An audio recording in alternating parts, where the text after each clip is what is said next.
श्री गणेशाय नमः। भोदीप देव रूपस्त्वं कर्म साक्षी य विघ्नकृत यावत कर्म समाप्तिश्य तावत मम सुस्थिरो भवः। सर्वदर्शक मित्रों सुप्रभात, जय श्री गणेश। વીટીવીની અમારી આ વિશેષ રજૂઆત ભવિષ્ય દર્શન, જ્ઞાન, આધ્યાત્મિકતા અને જ્યોતિષનો આ ત્રિવેણી સંગમ। મિત્રો, જ્ઞાનની અંદર વાત કરવી છે જ્યારે આપણને ભય લાગે, કોઈ પણ પ્રકારનો ભય હોય, કોઈ પણ પ્રકારનો ડર હોય, તો ડરમાંથી બહાર નીકળવા માટે શું કરવું જોઈએ, જેના કારણે આપણો ભય ઓછો થાય, આપણો ડર ઓછો થાય અને એક મજબૂતાઈ આપણને પ્રાપ્ત થાય, જેના કારણે કાર્યની અંદર સારો સહયોગ પણ મળે, સહકાર પણ મળે અને આપણું કાર્ય સિદ્ધ થાય। તો ભયમાંથી મુક્ત થવા માટે શું ઉપાય કરવા જોઈએ એની વાત આજે આપણે કરીશું। 12 રાશિના જાતકોનો આજે કેવો દિવસ રહેશે, શું કરવાથી લાભ થાય, શું કરે તો નુકસાન, કયા મંત્રનો જાપ, શેનું કરવું જોઈએ દાન, આ બધી જ વાતોનો એક જ્ઞાનમય રસ્તાળ એટલે ભવિષ્ય દર્શન કાર્યક્રમ। અને આ કાર્યક્રમમાં હું ડોક્ટર મહેન્દ્ર પંડ્યા આપ સૌનું હાર્દિક સ્વાગત કરું છું। મિત્રો, શરૂઆત કરીએ પંચાંગથી। તદેવ લગ્નમ સુદિનમ તદેવ તારાબલમ ચંદ્રબલમ તદેવ વિદ્યાબલમ દેવબલમ તદેવ લક્ષ્મીપતે તે દ્રિયુગમ સ્મરામી। 30 જાન્યુઆરી 2025 આજે ગુરુવાર છે, અંગ્રેજી તારીખ છે। ગુજરાતીની વાત કરીએ તો મહા મહિનાના શુક્લ પક્ષની આજે પ્રતિપદા એકમ છે, જેના સ્વામી અગ્નિ છે। તનિષ્ઠા નક્ષત્ર છે, વ્યતિપાત નામનો યોગ અને બવ નામનું કરણ છે। આજે રાશિ જે છે એ મકર રાશિ છે, જેના અક્ષર ખ અને જ છે અને એ ચાલશે સાંજે 6 કલાક અને 33 મિનિટ સુધી। ત્યારબાદ કુંભ રાશિની શરૂઆત થશે।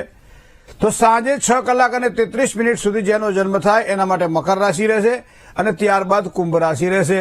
મકર રાશિના અક્ષરો ખ અને જ છે, કુંભ રાશિના અક્ષરો ગ અને સ છે। તો આ પ્રમાણે આજનો દિવસ મંગલકારી રહેશે। વ્યતિપાત યોગમાં જેનો જન્મ થયો હોય એના માટે પૂજા કરવા માટે આજનો દિવસ શ્રેષ્ઠ માનવામાં આવશે। જય ગણેશ। હવે આપણે વાત કરીએ દિન વિશેષની। જુદી જિંદગી છે મિજાજે મિજાજે, જુદી બંદગી છે નમાજે નમાજે, છે એક સમંદર થયું એટલે શું, જુદા છે મુસાફર જહાજે જહાજે। તમે કેમ ગાફિલ હજુ છો ગાફિલ, બદલે સમય આ તકાજે તકાજે। તમે ઘણી વખત ઈષ્ટદેવની ઉપાસના આપણે કરતા હોઈએ છીએ, પણ ઈષ્ટદેવની ઉપાસના દ્વારા એક સારી સંજ્ઞા થાય અને એના દ્વારા સારા પરિણામ પ્રાપ્ત થાય। અલગ અલગ પ્રકારે દેવી દેવતાઓની ઉપાસનાનું આપણે ધ્યાન આપણા શાસ્ત્રમાં દરેક પુરાણોની અંદર પણ બતાવવામાં આવેલું છે કે ભાઈ આ કર્મ કરવાથી આ દેવતાઓ રાજી થાય, આ કર્મ કરવાથી આ દેવી દેવતાઓ રાજી થાય, આવું આવું થાય ત્યારે આવું થાય। આ બધી જ વસ્તુઓ આપણને શાસ્ત્રમાં સમજાવેલી છે, પણ શાસ્ત્રની મર્યાદામાં રહી અને જે વ્યક્તિ કાર્ય કરે છે એના કાર્ય સફળ થાય છે। પોતાનો કક્કો ખાચો કરવા માટે બીજી બધી જ વસ્તુઓ કદાચ જો ખાચી ખોટી ભેગી કરીને કંઈક કરે તો એમાં કદાચ નુકસાનની સંભાવનાઓ વધારે રહે। એવું જીવનની અંદર વારંવાર કોઈ પણ વસ્તુ જ્યારે આપણે કરવા જઈએ ત્યારે ડર લાગે। હવે ડર ક્યાં નથી લાગતું તમને કહું? આમ તો એમ તુલસીદાસજી કહેતા ભય બિન પ્રીત ન હોય ગુસાઈ, ભય વગર પ્રીતિ ન થાય। ઘરની અંદર જો મોભી હોય અને એનો ભય આખા પરિવારને હોય તો આખો પરિવાર સુખ શાંતિમય જીવન વ્યતીત કરે છે, બરોબર। જ્યાં જ્યાં જરૂર પડતી હોય ત્યાં એમ કહેવાય છે સાપને ફૂંફાડો મારવો જોઈએ, ડંખ મારવાની જરૂર નથી। આ કથા આપણે સાંભળેલી। પણ ક્યારેક આ ફૂંફાડો આપણા માટે ઝેર બની જાય તો એનો મતલબ એવો થાય વિદ્યાર્થી જયારે પરીક્ષા આપતો હોય ત્યારે એને એક અજ્ઞાત ડર હોય છે કે મને કેવી સફળતા મળશે, હું પાસ થઈશ કે નહીં થઈશ, કેવા માર્ક્સ મળશે। મને મારા માતા પિતાની જે ઈચ્છાઓ છે કે આટલા માર્ક્સ તો મારા સંતાનને મળવા જ જોઈએ અને એના માટે એને 12 મહિના સુધી જે મહેનત કરી છે એ મહેનતના પરિણામમાં મને ફળ મળશે કે નહીં મળે। તો આ એક અજ્ઞાત ડર જેને કહી શકાય ભય હોય છે। બીજો ભય હોય છે જ્યારે નોકરી મળે ત્યારે કેવા પ્રકારની નોકરી મળશે, ક્યાં નોકરી મળશે, પગાર શું હશે, કેવા વ્યક્તિઓ સાથે કામ કરવાનું થશે, કેવા પ્રકારનું કામ કરવાનું થશે, અથવા તો ક્યાં મને અડચણો આવશે, ક્યાં મને તકલીફો નિર્માણ થશે। હકીકતમાં આ બધા અજ્ઞાત ડર છે જે હકીકતમાં થયા નથી, પણ છતાં મનની અંદર આ ડરે કંઈક ઘર કરી ગયા છે, જેના કારણે સારું કામ કરવા જઈએ છતાં કામ સારું થતું હોતું નથી। એનું કારણ મૂળ આ ભય છે। ત્રીજી વસ્તુ, ધંધાની અંદર કોઈ પણ જયારે ભાગીદારી કરતા હોય, કોઈ પણ વ્યક્તિની સાથે કામકાજ કરવાનું હોય ત્યારે એમ કે પૈસા તો હલવાય છે નહીં ને, આ માણસ તો મને નુકસાન નહીં કરાવડાવે ને।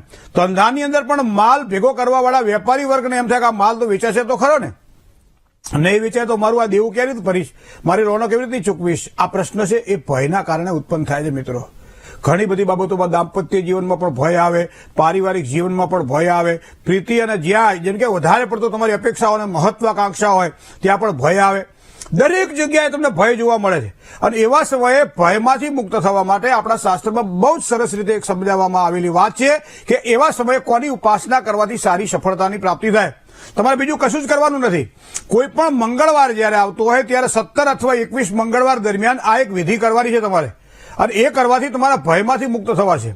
તો વિધિ માટે પહેલા તો શું શું જોઈએ તમારી પાસે? તો કે એક તો કંકુ જોઈએ, ચંદન જોઈએ, ચંદન સાથે સાથે થોડા ચોખા જોઈએ. બરાબર છે? બહુ વધારે લેવાની વસ્તુ નથી. થોડોક તમને 21 કે 51 તમારી પાસે કપૂર ગોટીના પીસ હોવા જોઈએ. એક છાણું હોવું જોઈએ અને એની અંદર ગાયનું ઘી હોમી શકાય એવું ઘી હોવું જોઈએ. એક દીવો કરી શકાય એવું રૂ હોવું જોઈએ અને પ્રગટાવી શકાય એવું માચીસ હોવું જોઈએ. તમારા દેવસ્થાનની બાજુમાં બેસી અને આ વિધિ તમારે મંગળવારે સવારમાં અથવા તો સાયંકાળે સંધ્યા સમય પછી જો તમે કરો તો તમારા ભયમાંથી તમે મુક્ત થાઓ. ભયમાંથી મુક્ત પોતાને જ થવાનું છે. કારણ કે આ તો કેવું છે કે ઘોડા ઉપર બેસે ને ખબર પડે કે કેવી રીતે બેસાય, કેવી રીતે ચોકડું પકડાય, કાનખોરી ઉપર નજર કેવી રીતે રખાય, પેકડામાં પગ કેવી રીતે નખાય, એ ભણ્યા પછી ખબર ના પડે તો બેઠા પછી ખબર પડે. એ જ પ્રમાણે અહીંયા મારે ને તમારે મારા ભયમાંથી મુક્ત થો. કોઈ પણ પ્રકારનો ભય હોય, દવાખાનામાં દાખલ થયેલા વ્યક્તિને પણ એમ લાગતું હોય છે કે હું સાજો થઈને પાછો આવીશ કે નહીં આવું. આ ભય છે. દરેક પ્રકારે જયારે નોકરી કરતા હોય, ધંધો કરતા હોય, વ્યવહાર કરતા હોય, વ્યવસાય કરતા હોય અને એવા સમયે જયારે ભય ઉત્પન્ન થાય ત્યારે આ વસ્તુને ધ્યાનમાં રાખજો કે આટલી વસ્તુઓ તમારી પાસે હોય. મંગળવારનો દિવસ હોય, સંધ્યાનો સમય હોય, ચાહે પ્રાતઃ સંધ્યા કરતા સવાર હોય, ચાહે સાયં સંધ્યા કરતા સાંજે હોય, તો એવા સમયે એક છાણું પ્રગટાવવામાં આવે. ઉપર એક સરસ મજાનો ઘીનો દીવો કરી અને છાણું વ્યવસ્થિત પ્રગટી જાય. થોડાક લાકડા જો હોય તો આજુબાજુમાં બાવળ બોરડી સિવાયના લાકડા ચાલે, લીમડો પણ ના ચાલે, બાકી બધા ચાલે. તો કોઈ પણ લાકડું મૂકી થોડોક એક અગ્નિ પ્રગટાવી દો. તાંબાનો જો કુંડ તમારા ઘરમાં હોય તો બહુ સારું, ના હોય તો માટીના પેલી વસ્તુ સારી. કોઈ પણ વસ્તુ હોય તો થાળીની અંદર તમે રેતી પણ ભરી દો તો પણ ચાલે. અથવા તો એક નાનો કુંડ વસાવી લો તો તમને ઘણી જગ્યાએ કામ લાગશે. બરાબર? તો આ પ્રમાણે તમારી પાસે એક છાણું પ્રગટાવેલું હોય અને સામાન્ય રીતે તમારી પાસે જે ચોખા છે એ ચોખાને તમે હળદરવાળા, ચંદનવાળા કરી દો. કંકુના છાંટા અગ્નિનારાયણને નાખી રીમ અગ્નિદેવતા ભ્યો નમઃ મંત્રનો જાપ કરી અગ્નિનારાયણને વધાવો છો. અને ત્યારબાદ હું તમને કહું છું એ મંત્રનો જાપ કરી અને કપૂર ગોટી તમારી પાસે હોય એ કપૂર ગોટીને ઘીમાં નાખી અને એક એક કપૂર ગોટી તમારે અગ્નિમાં આહુતિ આપવાની હોય છે. બહુ જ સરળ છે. આજે પ્રથમા તિથિ છે. આ પ્રથમા તિથિના દેવ અગ્નિ છે. માટે અગ્નિની વાત મારે કરવી છે મિત્રો કે અગ્નિ દેવતા, અગ્નિ આપણા માટે દેવ છે અને અગ્નિની સાક્ષીએ કરેલા તમામ કાર્ય આપણને સફળતા પ્રદાન કરે છે. અને માટે મારા અજ્ઞાત ભયને દૂર કરે એવું તત્વ કયું તો આપણે કઈ પંચાયત દેવતાઓની અંદર પંચ તત્વમાં માં ભગવતી દુર્ગા એ આપણા આ બધા ક્લેશોને દૂર કરે છે, આપણા ભયને દૂર કરે છે. તો એના માટે ભયને દૂર કરવા માટે આ દુર્ગાનું સ્તવન કરવું જોઈએ. હવે માતાજીને તો ઘણા બધા સ્તોત્ર છે, તો કયા સ્તોત્રનો પાઠ કરીએ? તો એમાં એક સ્તોત્ર એવું છે કે જેની નીચે લખ્યું છે ઉપસંહારની અંદર કે આ કરવાથી સર્વ ભયાન મુક્તો, બધા જ ભયમાંથી મુક્ત થાય છે. અને માતાજીએ પાછો એમ કીધું છે ભવિષ્યથી ન સંશય, ભવિષ્યમાં પણ સંશય ન કરીશ. કારણ કે શ્રદ્ધાવાન લભતે જ્ઞાનમ, શ્રદ્ધાથી જ્ઞાનની પ્રાપ્તિ થાય અને જ્ઞાન સારું હોય તો સારું સુખ મળે છે. આ વસ્તુને ધ્યાનમાં રાખી અને આપણે આ સંસ્કૃતિનું જતન કરી. કોઈ પણ પ્રકારનો વિદ્યાર્થીને ડર હોય, કોઈ પણ પ્રકારના ડર હોય, અથવા તો દેવું વધી ગયું હોય, અથવા કોઈને દેવાનું હોય કે લેવાનું હોય, જે કંઈ ભય હોય તે, પણ મને લાગે છે આ સ્તોત્ર ખૂબ જ સારું છે અને એનું નામ છે દુર્ગા દ્વા ત્રિશંત નામમાળા. માતાજીના 32 નામનું એક સાથે જે કહેવાય કે એક બનાવેલું સ્તોત્ર જે છે એ સ્તોત્રને કહે છે દુર્ગા દ્વાત્રિશંત. દ્વાત્રિશંત એટલે 32 અને નામમાળા મતલબ નામનો એક ક્રમ છે. દુર્ગા, દુર્ગતિ શમની, દુર્ગપદ્વી નિવારણી, દુર્ગમચ્છેદિની, દુર્ગ સાધિની, દુર્ગ નાશિની. હવે એક દુર્ગાનો એક આખો સ્તોત્ર છે જેમાં 32 માતાજીના નામ છે. 32 નામ પૂરા થાય અને સર્વ ભયાન મુક્તો ભવિષ્યથી સંશય. આટલું બોલ્યા પછી જમણા હાથમાં એ કપૂરની ગોટી લેવામાં આવે, ઘીમાં ડબોળીને પલાળવામાં આવે અને ત્યારબાદ અગ્નિને આહુતિ સ્વરૂપે આપવામાં આવે. બહુ જ સરળ ઉપાય છે મિત્રો. અને જ્યારે તમારું કર્મ પૂરું થાય ત્યાર પછી અગ્નિનારાયણ વિદાય ગચ્છ ગચ્છ સુરશ્રેષ્ઠ સ્વસ્થાને પરમેશ્વર યત્ર બ્રહ્માદયો દેવ તત્ર ગચ્છ ઉતાસન. અગ્નિનારાયણને વિદાય કરી અને પ્રાર્થના કરવાની હોય છે અને એ અગ્નિની જે ધૂણી છે એ આખા ઘરની અંદર તમારે ફેરવવાની હોય છે. જેના કારણે કોઈ પણ પ્રકારના વાસ્તુ દોષ હોય, કોઈ પણ પ્રકારના ખોટા પેલા ભેગા થયેલા હોય એ બધા જ દૂર થાય. બહુ સરળ ઉપાય છે મિત્રો. તો ચંદન અને ચોખાની વાત કરીએ અને કંકુની વાત કરીએ. આટલી વસ્તુ લેવાની હોય છે. કપૂર ગોટીની સાથે સાથે ગાયનું છાણ અને ગાયનું ઘી લેવાનું હોય છે. અને આ રીતે તમારા ક્યાં મળશે એ પણ તમને કહી દઉં. કોઈ પણ તમે ચંડીપાઠની બુક લાવો, સપ્તસતી ચંડીપાઠ કહેવામાં આવે છે. સપ્તસતી ચંડીપાઠની બુક લાવો તમે. અત્યારે તો આપણને ગીતા પ્રેસની અને ઘણી બધી સારી સારી બુકો ઉપલબ્ધ થતી હોય છે. અને એવા સમયે પાછળના ભાગની અંદર જયારે અધ્યાયના 13 પૂરા થઈ જાય, એનું કવચ અર્ગલા કિલક બધું પૂરું થઈ જાય અને પછી આ સ્તોત્ર આવે છે. એક તો પેલા અપરાધ ક્ષમા સૂત્ર આવે છે, દિવ્ય અપરાધ ક્ષમા સૂત્ર, અને ત્યારબાદ તરત જ માતાજીના આ નામ આવે છે.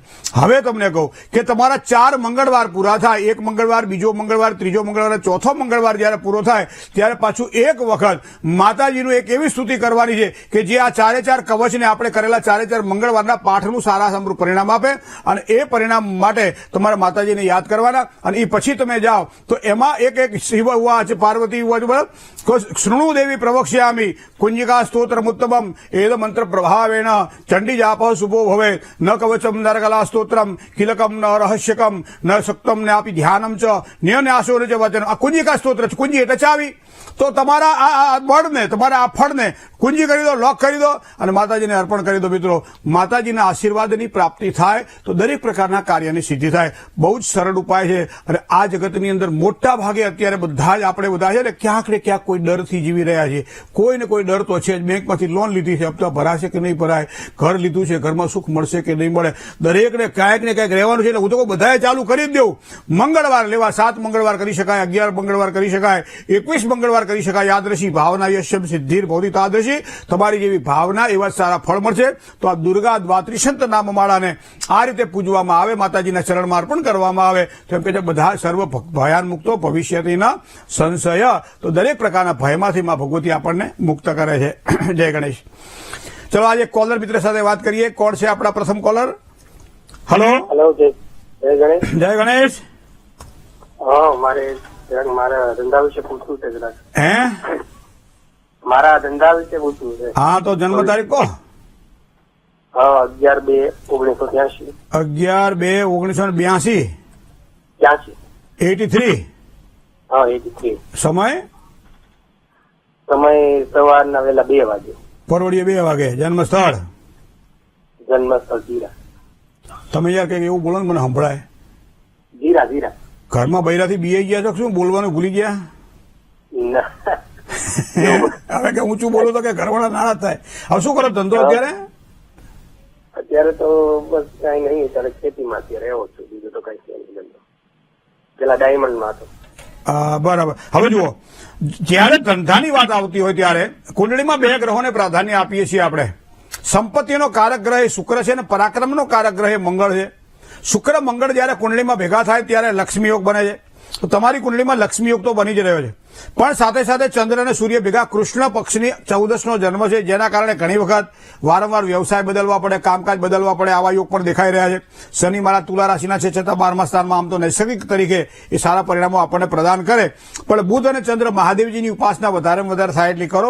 દર સોમવારે મહાદેવજીને તમે દૂધની સાથે જળ ચડાવો અને કોઈ પણ સફેદ વસ્તુ મહાદેવજીને નૈવેદ્ય તરીકે ધરાવીને ઓમ નમઃ શિવાય મંત્રની 11 માળા કરી લો સોમવારે. તમારા ધંધામાં તમને ચોક્કસ સારી સફળતા મળશે. જય ગણેશ. મિત્રો, એક આપણને એક નકશો મળ્યો છે વાસ્તુશાસ્ત્રના આધારે કે આ મકાન લેવાય કે કેમ.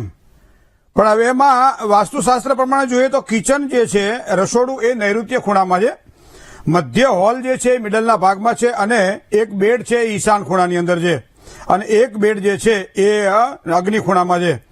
તો સામાન્ય રીતે કિચન જે છે એ નૈઋત્ય ખૂણામાં હોય ત્યારે દોષકારક બનતું હોય છે. ખાસ કરી બહેનોએ વધારે પડતો સમય કિચનમાં રસોડામાં રહેવાનું હોય છે, અને એના કારણે નૈઋત્ય ખૂણો આમ તો પીડિતાનો ખૂણો ગણાય છે, પણ પિતૃઓનો ખૂણો પણ માનવામાં આવે છે, રાહુનો ખૂણો પણ માનવામાં આવે છે. અને એના કારણે ત્યાં અગ્નિ અથવા તો કોઈ પણ પ્રકારની રસોઈ પકાવવાની હોય કે કંઈ કામકાજ કરવાનું હોય તો તકલીફ ઉભી કરાવડાવે છે. બીજું, તમારું રસોડું હોય એટલે પાણીની વ્યવસ્થા પણ તમારે ત્યાં રાખવાની હોય, ફ્રીજ પણ તમારે ત્યાં રાખવાનું હોય. તો આવા સમયે નૈઋત્ય ખૂણો જે પેક હોવો જોઈએ એની જગ્યાએ નૈઋત્ય ખૂણો તમારો ખુલ્લો હોવાના કારણે નૈઋત્ય ખૂણામાં રસોડું યોગ્ય નથી. બીજી વસ્તુ છે કે અગ્નિ ખૂણામાં, ઈશાન ખૂણામાં જો બેડરૂમ હોય, ખાસ કરી ઈશાન ખૂણાની અંદર કપલ જે હોય એનો બેડરૂમ જો હોય તો એ ઘરધણીનો બેડરૂમ જો હોય તો એ નુકસાન કરતા બને છે. વિચારો ખૂબ ખોટા આપે છે, દવાખાનાના ખર્ચાઓ વધારે છે, અને અગ્નિ ખૂણાનો બેડરૂમ એ ઉગ્રતા આપે છે. તો આ બધી વસ્તુને ધ્યાનમાં રાખો. એટલે કદાચ બીજો કોઈ સારો ફ્લેટ ખરીદવા માટે પ્રયત્ન કરો. જો કે વી દિશા છે, આમ ત્રાસમાં છે, સીધી દિશા નથી. એટલે એ પ્રમાણે પણ તમારે જે આપણે 160 અંશના એંગલે જયારે જોઈએ ત્યારે આ વસ્તુને પણ જોવી પડે, કારણ કે વાસ્તુ અલગ અલગ પ્રકારે આપણે જોઈ શકીએ છીએ. 8 ખૂણા દિશા પ્રમાણે જે અષ્ટવાસ્તુ છે, એના પછી 16 છે, એના પછી 34 છે. તો અલગ અલગ પ્રકારે વાસ્તુ જોવાના. પણ સામાન્ય રીતે તમે જે નકશો મોકલ્યો છે એમાં દેખાય છે કે નૈઋત્ય ખૂણાનું આ તો કિચન સારું નહીં, બેડરૂમ પણ સારો રહે, અને સાથે સાથે મધ્ય ભાગ જે છે એ તમારો દક્ષિણમાં આવે છે, જે પેક હોવો જોઈએ, બધી વસ્તુઓ ખુલ્લી છે. તો આ વસ્તુને ધ્યાનમાં રાખીને તમે આગળ વધજો. એક કોલર મિત્ર સાથે વાત કરીએ. હેલો. જય ગણેશ. જય ગણેશ. જી. મારે મારી બેન વિશે પૂછવું છે. શું નામ તમારી બેનનું? ઉમા. ઉમાબેન નાના કે મોટા તમારાથી? મોટા. તો મોટા બેનો શું પૂછવાનું? મોટા બેન નાનાનું પૂછે કે નાના મોટાનું પૂછે? એ વાત સાચી. તો પછી? એની જન્મ તારીખ છે 7/1/1996. તો સાચી વાત તો હોય તમે જન્મ તારીખ કહો છો. 7/1/1996. સમય 7 વાગે સાંજે. સાંજે 7 વાગે. જન્મ સ્થળ સરદાર. સરદાર. જન્મ સ્થળ સરદાર. શું પ્રશ્ન હતો બેનનો? લગ્ન ક્યારે થશે અને એને જોબ કરે કે ધંધો કરે? તમારા થઈ ગયા? ના ના. હા, મોટી ના થાય તો નાની, એટલે પ્રશ્ન પૂછ્યો એમ. કોણ તારે હમ. કે મોટી ના થાય તો નાની ના પછી થઈ જાય ને? હા. પણ બેન એક વસ્તુ તમને કહું, આપણે કાયમ ટીવીના માધ્યમથી દર્શકોને કહેતા હોઈએ છીએ કે ગુરુ જયારે સૂર્ય સાથે યુતિમાં આવે ત્યારે લગ્ન યુગમાં મોટાભાગે વિલંબ થતા જોવા મળ્યા છે. અને જેમ હજારો સિદ્ધાંત વિચારો ભાગીને એક સિદ્ધાંત બને છે, એમ કુંડળીની અંદર પણ આ વસ્તુ આપણે જોઈ શકીએ છીએ. કળિયુગની અંદર તો આ ખાસ વસ્તુ આપણને જોવા મળે છે કે ગુરુ અહીંયા સૂર્ય સાથે 6ઠ્ઠા સ્થાનમાં છે. 30મું વર્ષ ચાલે છે. આ 30મું વર્ષ બેસી ગયું હવે, બરાબર. અને છતાંય લગ્ન માટે આપણે તૈયારી કરી રહ્યા છીએ. તો એનો મતલબ એવો થાય કે અહીંયા ગુરુ એટલે બૃહસ્પતિની શાંતિની પૂજા અવશ્ય કરાવડાવી જરૂરી છે. બીજું, મકરાધિપતિ શનિ એ 7મા સ્થાનનો સ્વામી છે અને શનિ બેઠેલો છે 8મા સ્થાનની અંદર કુંભ રાશિમાં. પોતાની રાશિની અંદર મૂળ ત્રિકોણી શનિ હોવા છતાંય એ 8મા સ્થાનમાં બેઠો 7મા સ્થાનનો માલિક બની લગ્ન યુગમાં વિલંબ કરાવડાવે. પોતાને જોઈએ એવું પાત્ર ન મળે અથવા તો કાંઈક ને કંઈક કારણોસર લગ્નમાં વિલંબ થાય તો મને લાગે છે ત્યાં સુધી શનિવારના દિવસે અડદ અથવા કોઈ પણ કાળી વસ્તુઓનું દાન કરવું જોઈએ અને બૃહસ્પતિ શાંતિની પૂજા કરાવડાવી જોઈએ. એના કારણે જો કે શુક્ર બુધ અને બધો સારા જ ગ્રહો લગ્ન પછી તો ખૂબ સારો ભાગ્યોદય છે અને જન્મ સ્થાનથી પૂર્વ દિશા અથવા તો પશ્ચિમ દિશામાં લગ્ન યોગની શક્યતા હોય છે. મકર રાશિથી, મીન રાશિથી, મિથુન રાશિથી અને ધન રાશિથી સારું લેણું પડે છે. પણ બૃહસ્પતિ શાંતિની પૂજા કોઈ ગોર બાપાનો સારો આશ્રય લઈ અને ભણેલા ગણેલા હોશિયાર હોય અને આ જ્યોતિષનું જાણતા હોય એમની પાસે થોડી પૂજા કરાવડાવી લેજો, કદાચ એનાથી સારી સફળતા મળશે. જય ગણેશ. બીજા કોલર મિત્ર સાથે વાત કરીએ. હેલો. હેલો. જય ગણેશ. જય ગણેશ મહારાજ. જી, વડોદરાથી વાત કરો. મારા છોકરા વિશે પૂછવાનું છે. ક્યાંથી વાત કરો? વડોદરાથી. વડોદરાથી. તમારા છોકરા માટે હા, પૂછવું મારા છે? છોકરા છે. હા. જન્મ તારીખ? 15 જાન્યુઆરી 2014. 15 જાન્યુઆરી 2014. હમણાં જન્મ તારીખ ગઈ ને એમને? સમય? હા, અને સમય સાંજે 4:35. 16:35. જન્મ સ્થળ? વડોદરા. વડોદરા. શું પ્રશ્ન હતો બાબાનો? ભણવામાં ધ્યાન નહીં આપતા. હમણાં બીજા યુનિટ ટેસ્ટ ચાલે છે પણ ગમે તેટલું બોલ કરીએ ને પણ ભણવામાં વાંચવા જ નહીં બેસતો એનું એવું છે. અને પેલી ચીડચીડે થઈ જાય છે. આમ વાતે વાતે ગુસ્સો કરે, આમ રડી દે છે. કોના ચીડચીડે થઈ જાય છે. ઉપર કોના ઉપર કયો છે? ખબર નહીં મારા પર છે કે હસબન્ડ પર. ના, તમે નક્કી કરો. કારણ કે મંગળ 4થા સ્થાનમાં મા ઉપર ગયો એવું કે છોકરો. એવું હોય. હા, આ તો ચોખ્ખું આવે ને બધું. એક વખત એક મેં સાંભળેલી વાત છે કે છોકરું નાનું ને રાત્રે 11:30 વાંકો વળી ગયું. ડોક્ટર પાસે ગયા અને ડોક્ટરે કે મારો છોકરો સાહેબ વાંકો વળી ગયો, કંઈક દવા કરો. ડોક્ટર કે 5,000 રૂપિયા ખર્ચો થશે, હું અડધો કલાકમાં તમારા છોકરાને હારો કરી દઉં. કે ગમે એ કરો પણ મારા છોકરાને સીધો કરો, વાંકો વળી ગયો.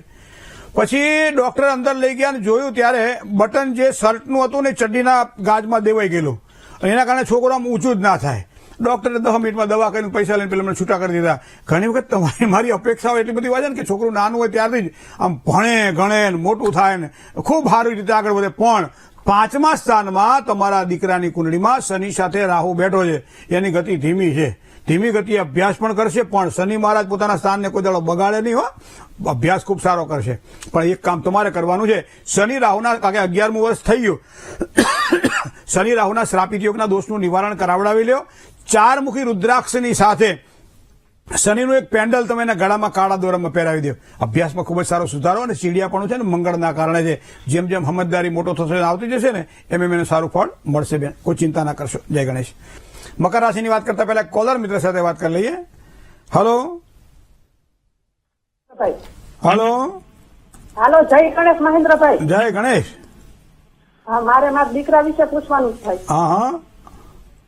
એની જન્મ તારીખ છે 23/3/99 હા. અને જન્મ સમય રાત્રે 8:30 થી 9 ને જન્મ સ્થળ જેતપુર. બરોબર. અને શું પ્રશ્ન હતો? નોકરીનો કે ધંધાનો શેના યોગ છે એને? પૈસા ના હોય તો નોકરી કરે ને પૈસા હોય ધંધો કરે. એમાં મને શું પૂછવાનું? હે, અત્યારે શું કરે? અત્યારે તો ખેતી છે, અમારે ખેતી કરે છે. હા, જો મેષ રાશિનો શનિ શુક્ર સાથે જોડાયેલો, જો શુક્ર એટલે સંપત્તિનો કારક, પૈસો આવે ક્યાંથી? તો કે શનિથી આવે. તો શનિ એટલે જમીન આવે, મકાન આવે, મિલકત આવે, ખેતી આવે, ખેતીની પેદાશો આવે, બરાબર, જીવન જરૂરિયાતની ચીજ વસ્તુ આવે, બધા કામથી લેણું રહે. પણ એમાં જે પૈસો જેટલો આવે ને એટલો પાછો ખર્ચે પણ જાય, કારણ કે મેષ રાશિમાં શનિ નીચનો બને છે. બીજું આવક કરતા જ આવકનું પ્રમાણ વધી જાય ક્યારેક ક્યારેક, એના કારણે પણ આમ કહેવાય કે થોડુંક દેવું પણ કદાચ આમ આગળ જતા ન થાય એનું ધ્યાન રાખવું પડે. મંગળ પાછો અધિશત્રુ બનેલો છે, સ્વભાવમાં પણ થોડી ઉગ્રતા, એટલે ધંધામાં તો ચાલે નહીં. પણ છતાંય બાપી જે કહે કે પારિવારિક જે આપણી જે પરંપરાઓ છે એને જો વહન કરવામાં, ખેતીમાં કોઈ લાંબુ નુકસાન નથી. પણ ચંદ્રમાં ખાડે બેઠેલો હોવાના કારણે વિચારો વારંવાર બદલાયા કરે. તો એના માટે એક ચંદ્રની સારી વીંટી પહેરાવી દો અને સોમવારે મહાદેવજીની પૂજા કરવાનું કહી દો. આનાથી ખૂબ જ સારો લાભ થવાનો છે. અને પોતે પોતાના કામમાં જ વધારે વ્યસ્ત રહે તો એમાં સફળતા એને સારી મળશે. જય ગણેશ. બીજા એક કોલર મિત્ર સાથે વાત કરીએ. હલો હેલો હલો હેલો, જય ગણેશ. જય ગણેશ. હા, મારે મારા બાબા માટે પૂછવાનું છે. હા નામ છે આકાશ. હા. જન્મ તારીખ છે 26/10/1999. 26/10/99. સમય સમય સવારે 5:45. હા હા. જન્મ સ્થળ અમદાવાદ. બરાબર. શું પ્રશ્ન હતો હવે? હવે એના લગ્ન યોગ ક્યારે છે ને ભવિષ્ય કેવું રહેશે? ભવિષ્ય કેવું બનાવવું તમારે એનું? સારું બનાવવું હોય ને. બધા તો કે મા બાપ ભવિષ્ય બનાવે છોકરાનું, સાચી વાત છે? તો એ પૂછે મહારાજને. 35 વર્ષના લગ્ન જીવન પછી અમારા ત્યાં કોઈ બતાવવા આવે ને એટલે બહેનો ખાસ પૂછે એમના ભાઈ, અમારા ભાઈને જોઈને કે અમારે બે વચ્ચે કેવું બનશે. એટલે હું એમને કહું 30 વર્ષ તો તમે ભેગા રહ્યા બે જણા, હવે અમને શું પૂછો છો? પણ કે ના, તમે પૂછો એટલે અમને આનંદ થાય કે સારું રહે. અને જો ખરાબ કંઈ કહે તો કે જો હું નથી કહેતી, આ તો હું એવી છું કે તમારા ઘરમાં રહી, બાકી બીજી વખત ક્યાં નહીં જતી રહી હોય. પછી અમારા મોઢે સાંભળાવે આ બધું આવું છે. પણ મને લાગે છે ત્યાં સુધી કુંડલીના ધ્યાનમાં રાખવામાં આવે તો મીનાધિપતિ ગુરુ મેષ રાશિમાં છે. બૃહસ્પતિ શાંતિની પૂજા પણ કરવી જોઈએ. ગુરુનું રત્ન પણ ધારણ કરવું જોઈએ, કારણ કે અત્યારે 26મું વર્ષ ચાલે છે. આ વર્ષ દરમિયાન કદાચ લગ્ન ન થાય તો 27મું વર્ષે લગ્ન જીવનની શક્યતાઓ પ્રબળ બની રહી છે. પણ એના માટે આ વસ્તુ કરવી પડશે. હવે શનિ મહારાજ પણ મેષ રાશિમાં નીચના બની અને 8મા સ્થાનમાં છે. તો શનિવારના દિવસે કોઈ પણ કાળી વસ્તુનું અડદ હોય કે એવું કંઈ દાન કરવું જોઈએ. ચંદ્ર અને શનિનો વિષયોગ બની રહ્યો છે બેન 8મા સ્થાનની અંદર. તો બૃહસ્પતિ શાંતિની પૂજા જયારે કરાવો ત્યારે વિષયોગ દોષના વિધિપૂર્વક નિવારણ થાય એવા પણ પ્રયત્ન કરજો. એના કારણે પણ સારી સફળતા મળવાની છે. બાકી પાત્ર સારું મળવાનું છે. જન્મસ્થાનથી ઉત્તર દિશામાં લગ્ન યોગની શક્યતાઓ દેખાય. મીન રાશિથી, વૃષભ રાશિથી, સિંહ રાશિથી અને મકર રાશિથી અથવા તો કુંભ રાશિથી સારું લેવાનું પણ દેખાય છે. જય ગણેશ. ચલો બીજા એક કોલર મિત્ર સાથે વાત કરીએ. હેલો હેલો, જય ગણેશ. જય ગણેશ. હા ગુરુજી, મને મારા પુત્ર વિશે ભવિષ્ય પૂછવું હતું. હા હા, એની બર્થ ડેટ છે 3/9/2024. 3/9/2024. 1000.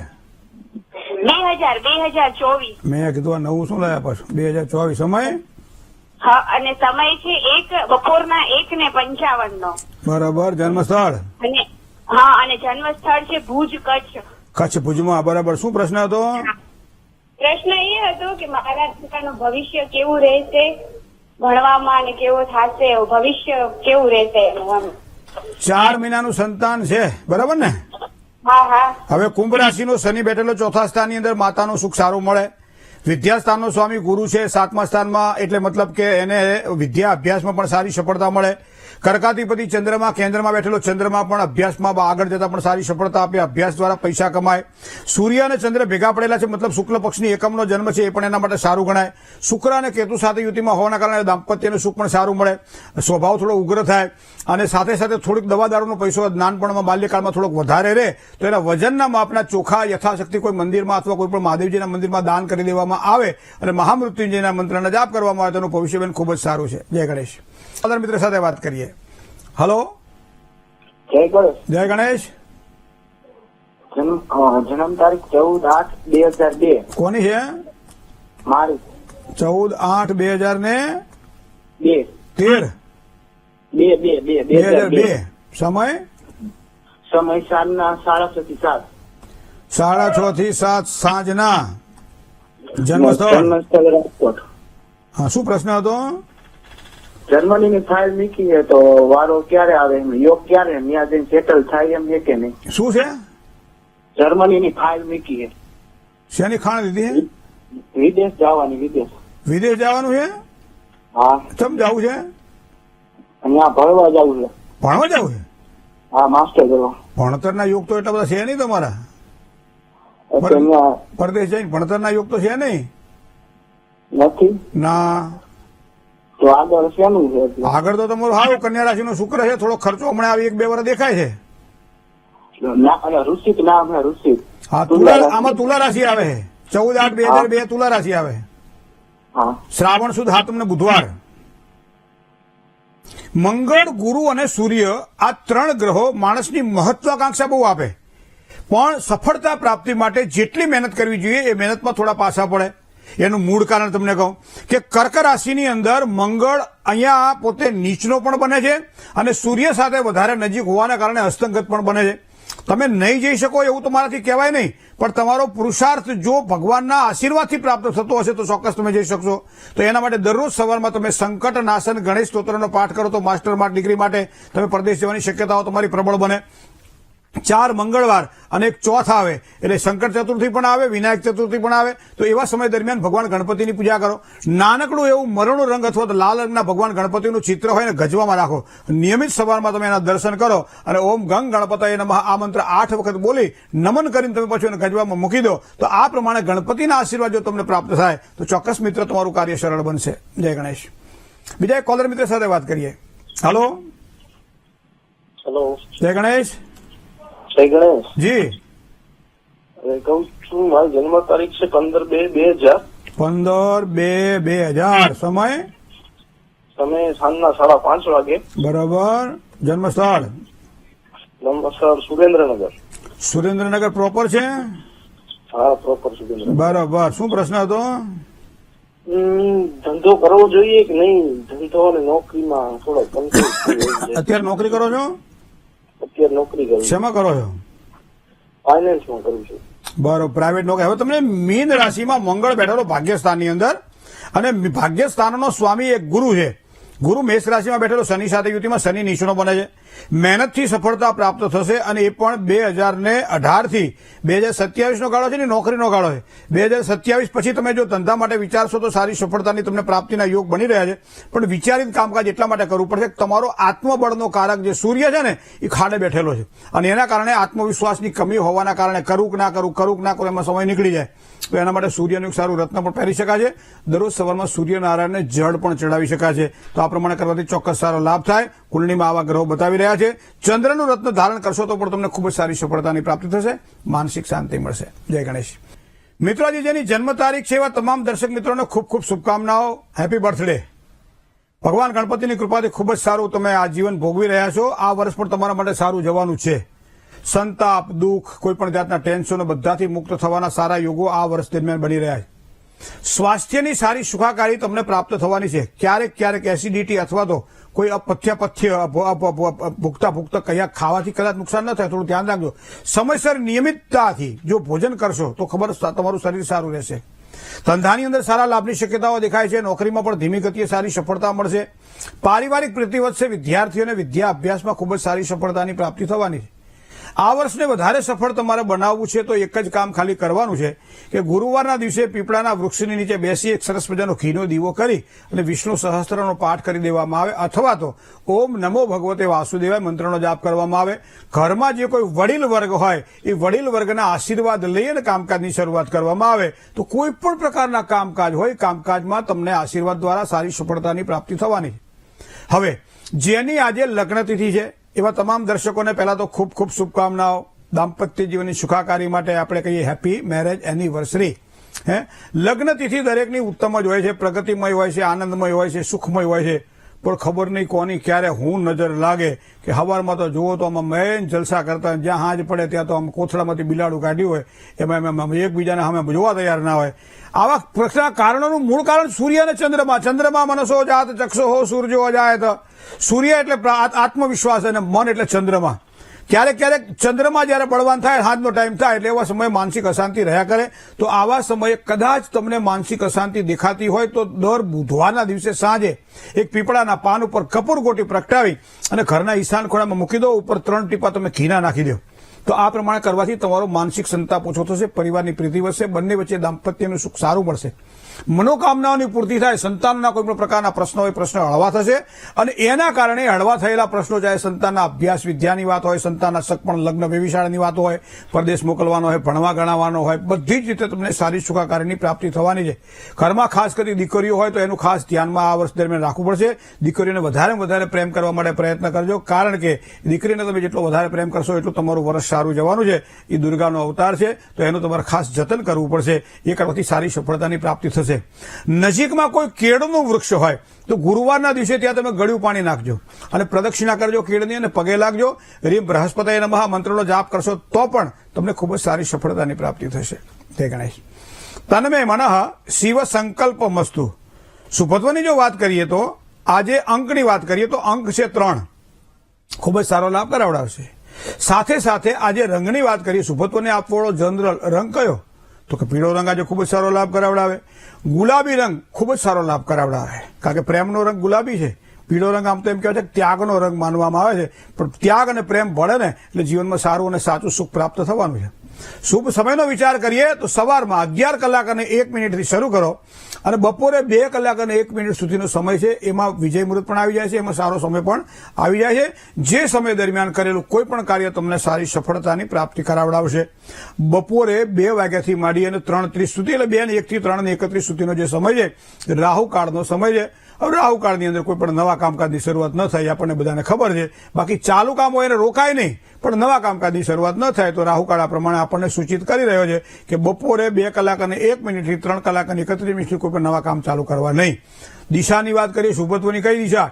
તો આજે પૂર્વ દિશા ખૂબ જ સારો લાભ કરાવડાવે. પૂર્વ દિશા દ્વારા ખૂબ જ સારી સફળતાની પ્રાપ્તિ થાય. પૂર્વ દિશાનું પ્રયાણ, પૂર્વ દિશાની મુસાફરી, પૂર્વ દિશા તરફ મોઢું રાખીને બેહો તો કામ સિદ્ધ થઈ જાય. બહુ જ સરસ દિવસ છે. પણ દક્ષિણ દિશા પછી હાચવા જેવી ખરી હો, એમાં અગ્નિખૂણો હાચવા જેવો છે. તો અશુભ દિશામાં દક્ષિણ દિશા અને અગ્નિખૂણો તો થોડું સાચવીને કામકાજ કરવું પડે. હવે વાત કરીએ તુલા રાશિ અને કુંભ રાશિ. ર અને તો તુલા રાશિ, ગ, સ, શ અને શ તો કુંભ રાશિ. તો તુલા રાશિ અને કુંભ રાશિ વાળા જાતકોનો ચંદ્રમા આજે રાશિ ઘાતમાં હોવાના કારણે તન, મન અને ધનથી સાચવીને કામકાજ કરવું પડશે. જય ગણેશ. ચલો કોલર મિત્ર સાથે વાત કરીએ. હલો, જય ગણેશ. જય ગણેશ. જી, મારે એક પ્રશ્ન પૂછવાનો છે. પૂછો પૂછો.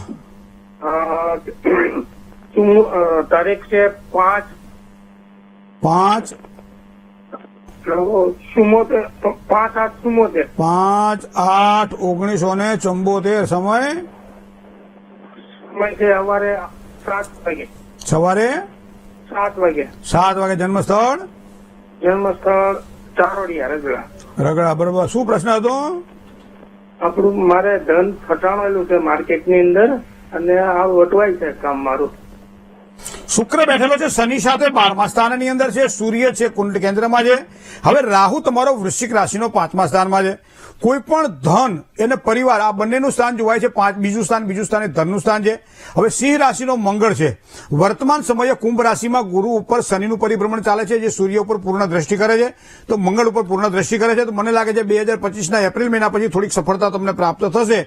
યોગ એના સારા દેખાઈ રહ્યા છે. 1.5-2 વર્ષથી જે તકલીફો અનુભવી રહ્યા હોય એ તકલીફમાંથી મુક્ત થાય તેવી શક્યતાઓ દેખાય છે. એક નાનકડું શ્રીયંત્ર પૂજાના સ્થાનમાં મૂકી દો. દર શુક્રવારે પૂજા કરો, દૂધથી અભિષેક કરો, હળદર અને કંકુ ચડાવો અને ત્યારબાદ શ્રીમ રીમ શ્રીમ કમલે કમલાલય પ્રસિદ્ધ શ્રીમ રીમ શ્રીમ મહાલક્ષ્મી નમઃ અથવા મહાલક્ષ્મી નમઃ મંત્રનો તમે જાપ કરો અને પ્રાર્થના કરો કે મારું ફસાયેલું ધન મને ઝડપથી પાછું મળે. તો આ કરવાથી ચોક્કસ સારો લાભ થશે. જય ગણેશ.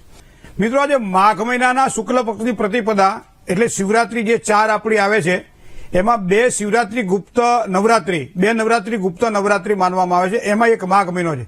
1મથી 10 સુધી માતાજીની ઉપાસના જે લોકો માઈ ભક્તો છે એ ખૂબ સારી રીતે કરે તો માતાજીના ખૂબ જ સારા આશીર્વાદ પ્રાપ્ત થાય. અને આજના દિવસ માટે શિવજીના મંદિરમાં જઈને ઘીનો દીવો પ્રગટાવો, ભગવાન શિવને પગે લાગો તો ખૂબ જ સારી સફળતાની પ્રાપ્તિ આજે થવાની છે. માનસિક અશાંતિમાં કોઈ પણ કામકાજ ના કરવું, શાંત મન હોય ત્યારે જ કામકાજ કરવું, આ વસ્તુનું આજે ધ્યાન રાખવું પડશે. મંત્રની વાત કરીએ તો ઓમ વાસુદેવાય નમઃ આ મંત્રનો જાપ આજના દિવસ માટે ખૂબ જ સારો લાભ કરાવડાવશે. કપૂર, ઘી દાન આ બધું કરો. કપૂરનું દાન કરો, ઘીનું દાન કરો, બટાકાનું દાન કરો.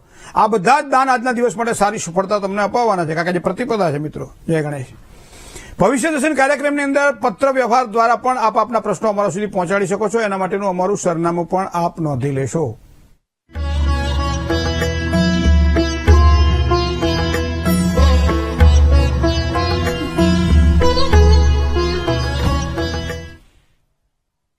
એકને એક કાર્યક્રમ આપણને ક્યારેય જોવો ગમતો નથી, પણ ભવિષ્ય દર્શન કાર્યક્રમ એવો છે કે જે છેલ્લા 15 વર્ષથી અવિરત આપણે જોઈ રહ્યા છીએ.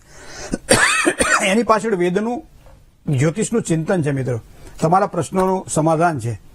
પણ ક્યારેક ક્યારેક એવું બને પ્રશ્ન પૂછાતી વખતે પ્રશ્નનો જવાબ મળતો નથી અથવા તો વિસ્તૃત માહિતી જોઈએ, તો એના માટે તમે અમારું સરનામું પણ નોંધી લેશો, મોબાઈલ નંબર પણ આપવામાં આવેલ છે. એપોઇન્ટમેન્ટ લઈને ચોક્કસ આપ આપની અનુકૂળતાએ, અમારી અનુકૂળતાએ આવો, આપના પ્રશ્નોનું સમાધાન મળશે. કારણ કે જ્યાં સમસ્યા છે ત્યાં સમાધાન પણ છે. અત્યારે મને ડોક્ટર મહેન્દ્ર પંડ્યાને રજા આપશો. આપનો દિવસ મંગલકારી રહે. શુભકામના. જય ગણેશ.